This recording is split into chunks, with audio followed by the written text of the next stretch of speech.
As you may or may not know, depending on how long you've been in the zombies community, yesterday, at the time of recording this, was 115 Day, aka January 15th. If you don't know what 115 Day is, or if you don't know what 115 is, if you're newer to the COD Zombies community, TLDR, Element 115 is basically responsible for the zombies in the first place, and like the original zombie storyline. Obviously, there's been a lot that has been added to the zombie storyline over the years, and it has evolved quite greatly since those days. It's also responsible for a lot of the other magical elements that you see in zombies. But again, if you want like a whole lore recap, there is many series, long playlists, and multiple hour videos and compilations out there that explain the zombies lore up to this point, because it's quite expansive. And for me personally, I've been with zombies since its inception, so I've been able to follow it as it goes. But if you're a bit younger, if you're just newer to COD Zombies trying to catch up on the whole story up to now, good luck. Anyway, in recent years, to celebrate 115 Day, Treyarch always goes ahead and, they post up like a nice blog post just talking about the past, the present, and the future, and everything in between, their plans going forward and all that. And considering that this year is a Treyarch game, yeah, they went all out. So let's not waste any more time. We're just gonna get right into it, man. This is absolutely insane. I will say, I already read this, but, I just wanted to go through it again just for anybody that possibly missed this. Treyarch celebrates the zombies community on one of our favorite days of this year. 115 Day is here. January 15 has arrived once again, aka 115 Day for our longtime Zombies fans.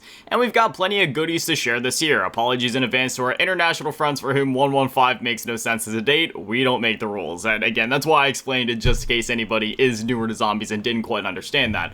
While everyone at the studio is heads down on polishing new content for Season 2 and working with teams across the franchise to improve various aspects of the game, more on that soon, we're taking a moment today to celebrate the Zombies community and share some sneak peeks at what we've been cooking up. So first things first, they're launching a double XP week essentially. It's not a full week, it's 6 days, but still from the 15th to the 21st at like 1 p.m. Eastern roughly. I say roughly because with some double XP events in the past, I remember like the first one they did, it ended up lasting for a few extra hours, but it's double XP, weapon XP, battle pass XP, double gobblegum earn rate, all that, so you can go ahead and do that. But right off the rip after that, they just name dropped the new map, showed the logo and everything, and yes, it is going to be called The Tomb, and this is DLC 2. This is the map that they were talking about at the end of Citadel del Mor, when they were like, oh, the excavation site's nearby, this like Origins, spiritual success. Yeah, this is that map. This soon. And if you're wondering why this is so crazy, again, if you're new to zombies, I think back to the Black Ops 3 days. We had to go, what was it, like from January to April? That was about the time gap, I think, between like DLC 1 and 2. We only ever got new zombies maps at bare minimum every 2 months, but usually it was closer to 3 months, like between 2 to 3 months. But this is just unprecedented. This is like a month and a half after the first DLC drop. Like, what? The Tomb arrives with Season 2, and if you look at past zombies games, usually we go Season 1 Reloaded,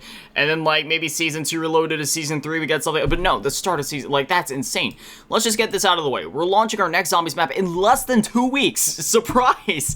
Just after the release of Citadel del Mor and Season 1 Reloaded, the Tomb drops at the start of Season 2 on January 28th.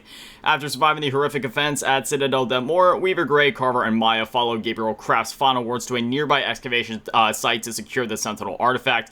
Built on the remains of ancient burial grounds with suspected origins dating back to 2500 BCE, these catacombs went undisturbed for centuries until the early 1900s, and what lies beneath may run deeper than anyone ever imagined.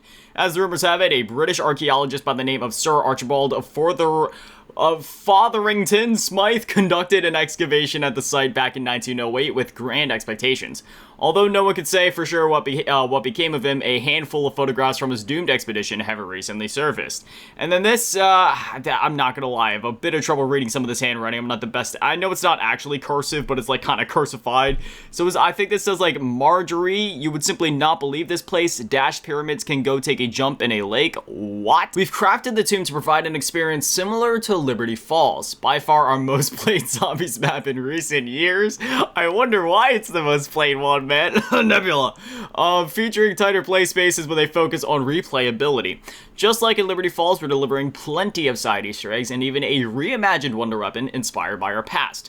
That's all we'll say about that for now. As a reminder, every zombies map in Black Ops 6 is an original location built from the ground up for the mode. But that doesn't mean we can't enjoy a wink and a nod here and there. On that note, we're going for something a little more evocative with our Pack-a-Punch camos this time around, and what if we told you one of the most iconic SMGs in zombies history was coming along for the ride. If I had to guess, I'm going to say it's going to be the MP40, but that's just a guess on my end. It could also maybe be, oh my goodness, I almost called it the Chicago Typewriter. See, Resident Evil 4 is my favorite game of all time, so every time I think of a Tommy gun, I call it the Chicago Typewriter. But no, like the M1927. This sight blithering well doth both baffle and amaze. I suppose I shall have to thank Alistair for more than just the contents of his cellar. And, I mean, you look at this and it's like, come on, man, like what map is that? You know what I mean? Stay tuned for more details on the gameplay coming, content coming to the Tomb and Zombies overall in next week's Season 2 reveal blog. Until then. And then they went ahead and teased the OST for the Tomb. Now, I don't know if this is copyrighted because it is a rather well-known band that is, singing this. Don't worry, it's not like just some random song that the band made that they're just slapping into the map. This is an original song, like a collaboration between this band and Treyarch. And in case you don't want it spoiled, skip ahead in the video a couple seconds.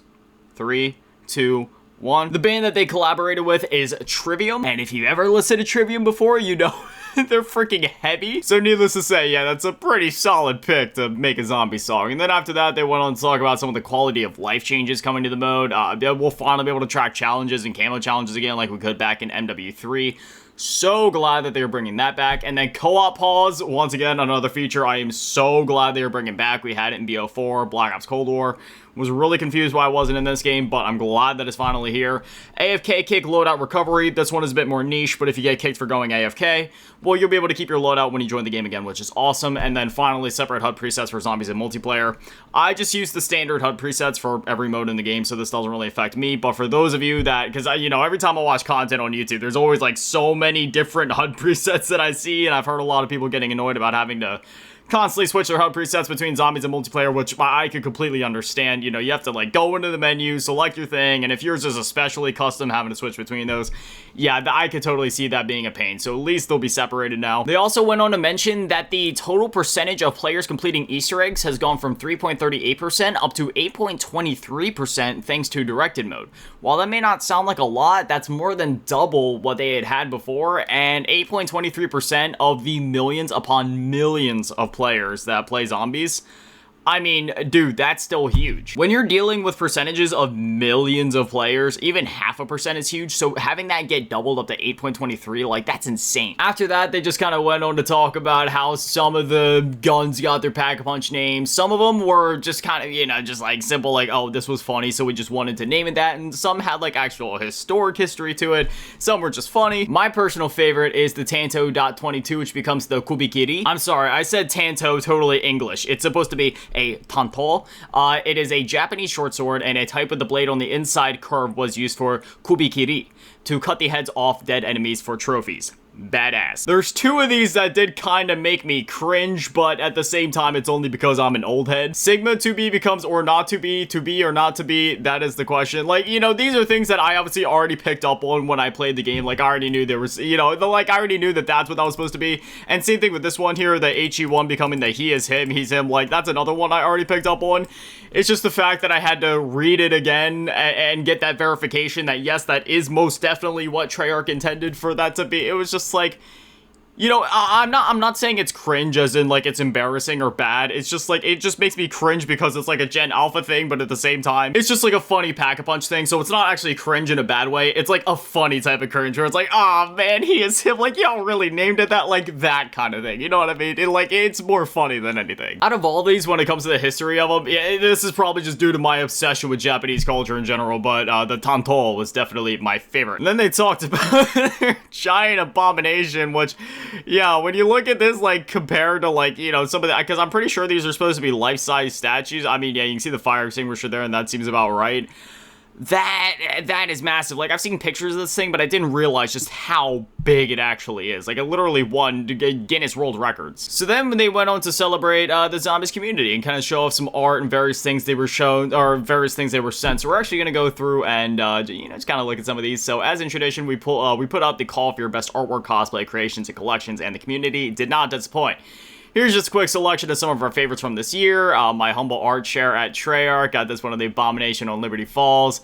Feature me. You got the mystery box and all these cans right there. That's actually pretty dope. My Shadows of Evil poster for 115 Day. That is super sick right there. With the Apothicon and he just, oh my goodness, dude. This looks so good. Believe it or not, Shadows was released a decade ago. Feel old yet? Dude, I feel that's insane. I'd have been in middle school / like going into high school during them BO3 days, man. Feels like a lifetime ago. Here's some art I did over the last year for YouTube thumbnails. Wow, look at that, man. Oh man, you can see your eyes jock in the back there. A fine ode to the past, yes indeed. Some of my artwork that I'm very proud of I've made.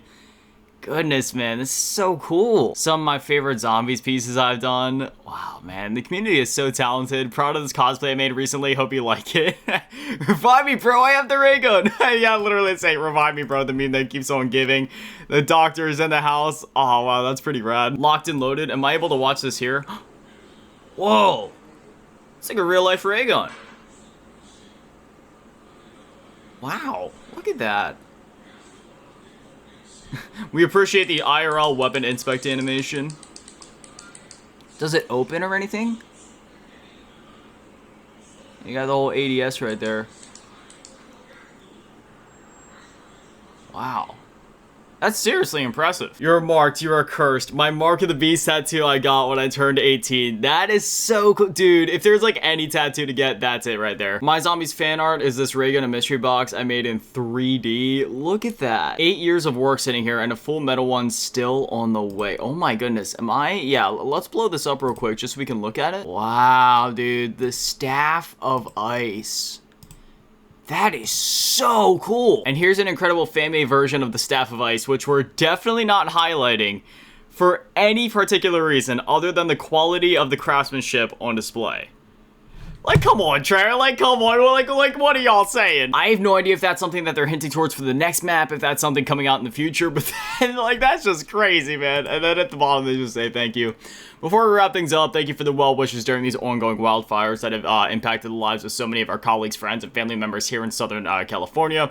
These are truly unprecedented times, and the full scope of the damage is still unfolding. Many of the worst affected areas are mere miles from our studios, and there's no predicting when these fires can be fully contained. Our hearts go out to everyone whose lives have been changed forever by this tragedy. This too shall pass. And with that, thank you from everyone here at Treyarch. Thanks for playing with us for all these years. Thanks for your creativity and contributions, and thanks for helping to make zombies into something truly special from humble beginnings. Stay safe, take care of yourselves, and we'll see you online.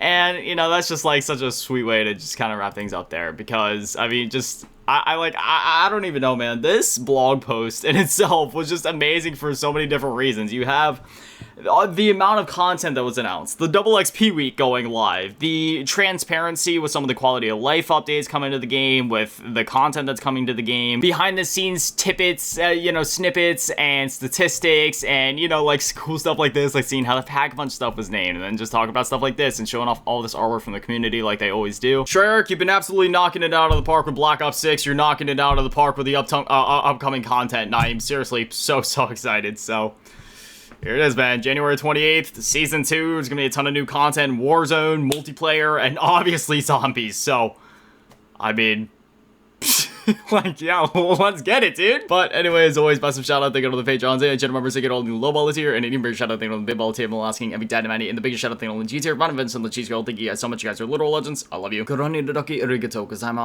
Have an amazing day. Stay beautiful. I love you all. Peace.